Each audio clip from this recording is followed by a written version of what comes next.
This is the article I quoted Glenda about in her newspaper, February.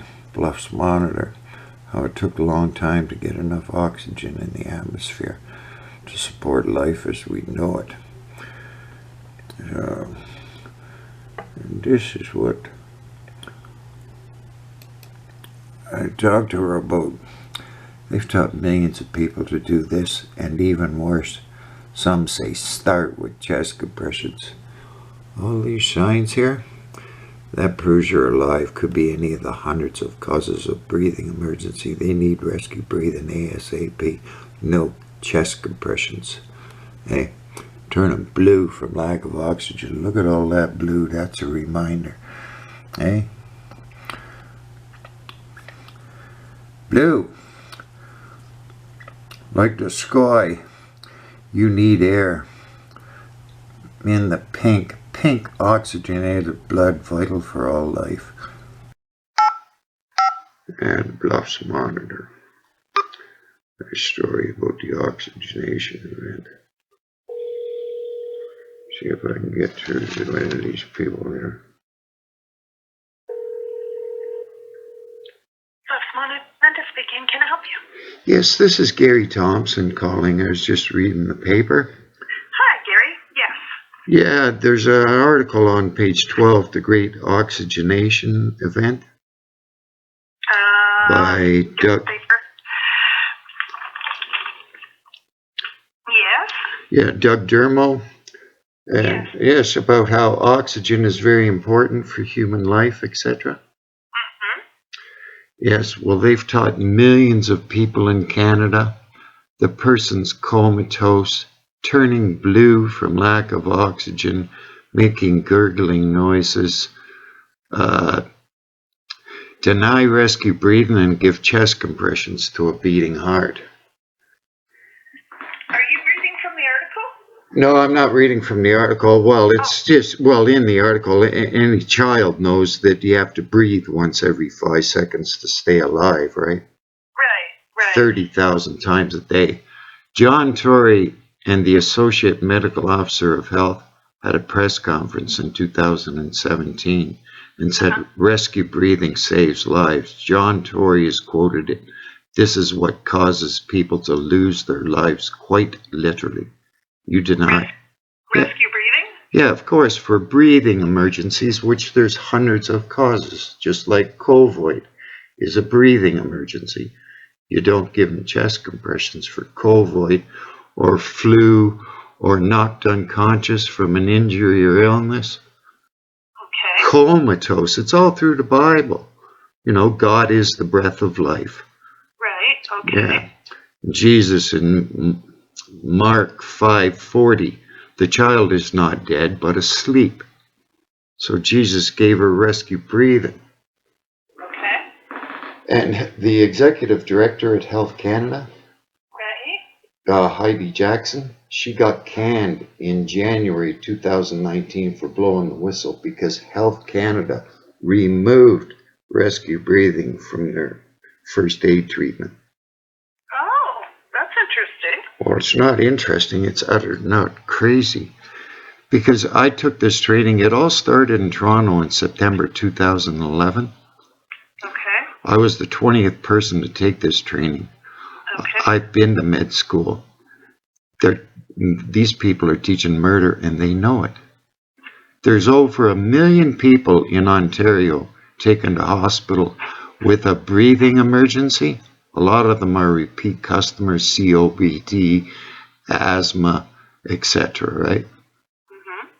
There's less than 15,000 out of hospital cardiac arrests per year in this province. And that's the only time you give chest compressions. The signs of cardiac arrest are totally different than a respiratory emergency.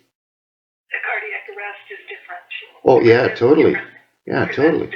Yeah, okay. you should be able to tell. Like you can. Sorry, but what are you commenting on? Like, well, I don't know. Diana Swain of the CBC, the lead investigative reporter, phoned me years ago. Gary, we can't talk about that on the air. That's mass murder done by the government and doctors.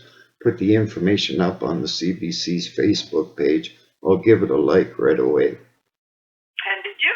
Oh yeah, of course, and she gave it a like right away. I've made all kinds of deputations down at the Board of Health. They know what they're doing is wrong. In Ontario, we've got something like 20 overdose prevention sites. The only thing that the nurses are given is oxygen. No chest compressions. It's just they overdose over 1 million people per day around the world on many different substances, including opioids.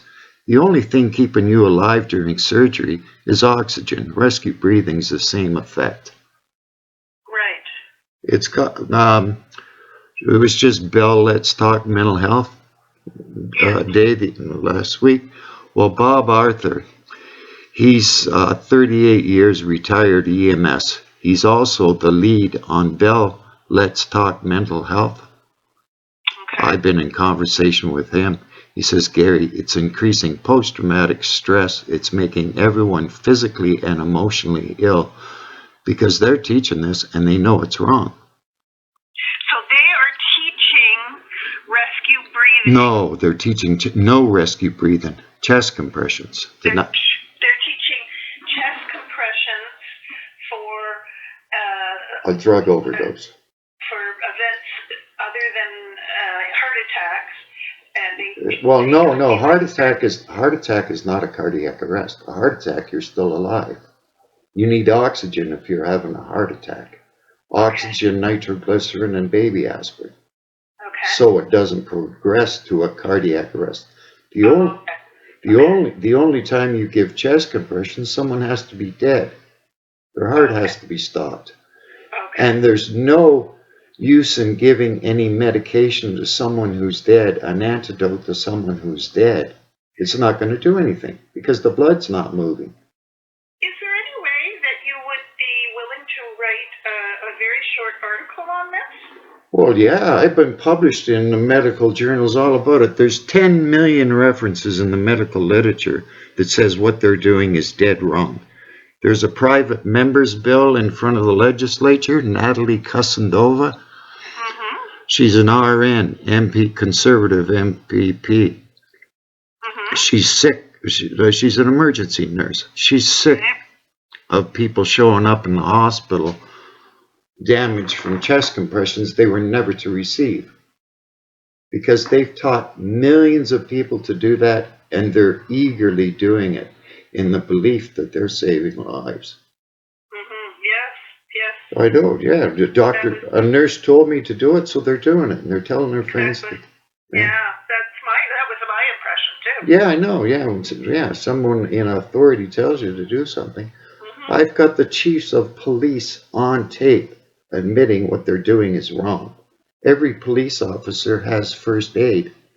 They show up with EMS and fire all the time and see rescue breathing given. Because, you're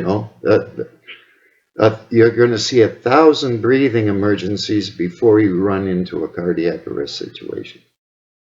Cardiac arrest generally happens to people 40 years and over, overweight with heart disease. Right.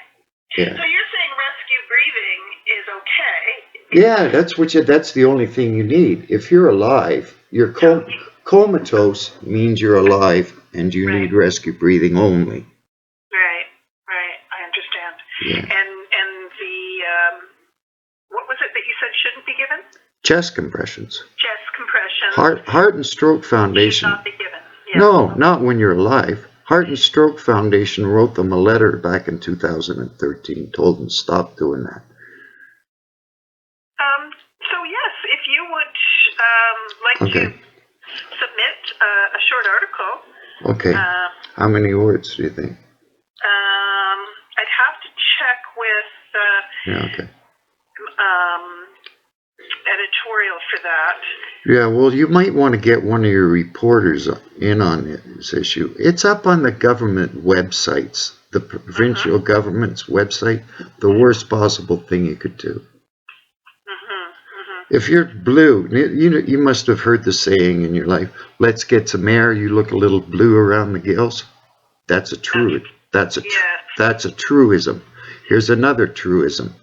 In the pink, which means pink oxygenated blood, which is vital for all life. You turn... Oh, okay. So when people say you're in the pink, they mean you're healthy. That's right. Oxygenated blood, yeah. Interesting. Well, yeah, there's lots of truisms. Like Genesis 2:7, God is the breath of life. John 20:22, and Jesus breathed upon his disciples. When you crucify, this was after he was crucified, he breathed on them. Because when you get crucified, the cause of death is you suffocate to death. Yes, yes. Yeah.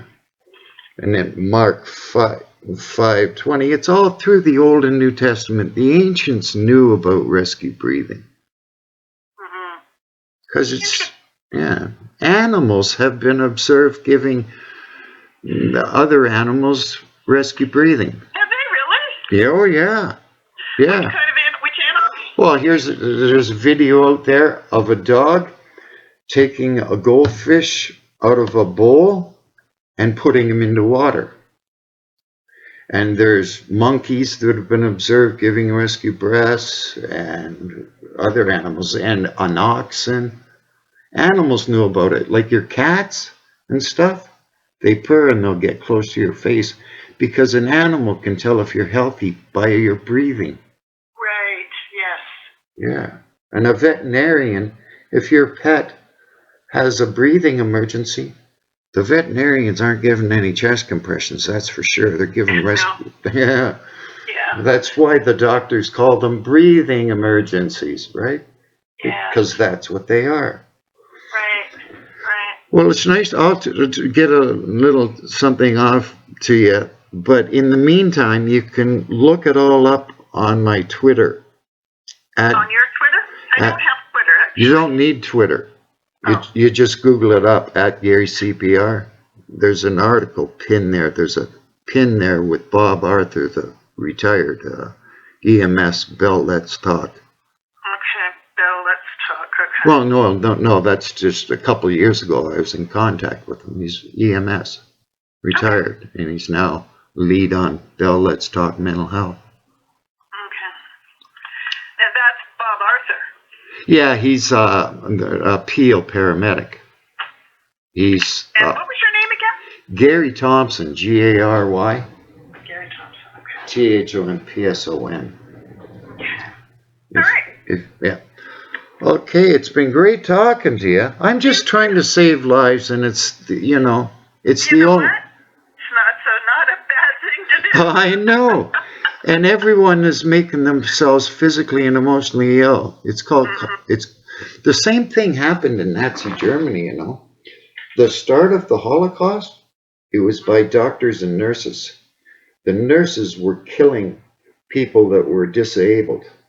Started with children, then worked at adults. They would poison them, stick them out in the freezing weather, or starve them to death. That's how your Holocaust started. Because there was great propaganda to get rid of, they called them useless feeders, because they had a physical disability. The Aryan genocide. And that's where... Just the Jewish people, they started with everybody who was next down the line, right? Intellectuals, the disabled, Jewish people, Polish, it doesn't matter, just right down the line they went. Wow, unbelievable. I know, that's what happened. And the people, the Allies, wanted to charge every German citizen because they were complicit. They all knew it was happening, and they were all making themselves physically and emotionally ill. The adults would get drunk 2 or 3 times a week, the German citizens, and go home and beat their wives and children. Because they felt so guilty? That's right. Yeah. Afraid to speak up. Wow. I know, it's terrible. And the same thing is happening today. This is a present-day Holocaust. Everyone is afraid to speak up. The only politicians, John Tory and Giorgio Mammalidi of all people, and Jim Karagannis. Giorgio Mammalidi got himself kicked out of City Hall. Well, they didn't. The security guards didn't come and remove him because the security guards know what he was saying is right. He had David McEwen, the medical officer of health, and he's asking over and over, how come you're not in jail? The chair says, security, remove Mr. Mammalidi. They didn't come and get him because every security guard down there has first aid and knows what the medical officer of health is teaching is wrong. So then, but I don't understand why they don't stop him. Sure, who knows? They're crazy. I just got a priest at the Freemasons got a hold of me on January the 3rd. He says, Gary, it's not a good idea to teach millions of people how to kill Freemasons. I said, yeah, I know, they're killing everyone. Because a doctor can't tell what's causing a breathing emergency except give air ASAP, diagnose, treat the underlying cause. Because there's hundreds and the signs are all the same. Well, you certainly taught me today. Well, no, you know about it, everybody. I knew about it in grades. Actually, I only ever learned breathing, rescue breathing. I never learned the other swimming lessons and that. Yeah, right, yeah. If you've drowned, in swimming lessons, it's 20 breaths. You don't even check pulse, 20 breaths. And then you check pulse after, if they haven't woken up, then you check pulse. If their heart's still beating, continue rescue breathing. But the problem is, they're brain dead, lack of oxygen. When someone is in the water, you pull them out, they should wake up within 10 breaths. The guidelines say give 20. I see. Yeah. Huh. You better pray that their heart's beating if you're a near drowning patient. Because otherwise, brain damage has occurred. Multiple organ system failure too, because every cell, tissue, and organ has been massively destroyed from oxygen deprivation. All right. Oh, scary. Yeah. Well, it's not scary. It's because when you're a first responder, the thing is you have to stay very calm when there's a medical emergency. Yes, that's why I wouldn't want to do it. Well, you know. I think I could stay calm, but then I would be upset later. Oh, well, yeah. It depends on your personality and stuff. Yeah. But anyway, I should get going. Thank you very much. Thank you very much for calling. Yeah. And, my Twitter. Check it out. Yeah. I will check out yours. Yeah. Thank you very much for your time. Bye-bye. Thank you, Gary. Bye for now. Bye. And that's a no-brainer. You're being mass murdered. Heart and Stroke Foundation Letter 2013. Chest compressions is for a cardiac arrest only. You got any of the hundreds of causes of breathing emergency, it's a rescue breathing. That's why they call them breathing emergencies. Now watch y'all make yourself sick. Cognitive dissonance. You lie to yourselves and others. Read the comment box.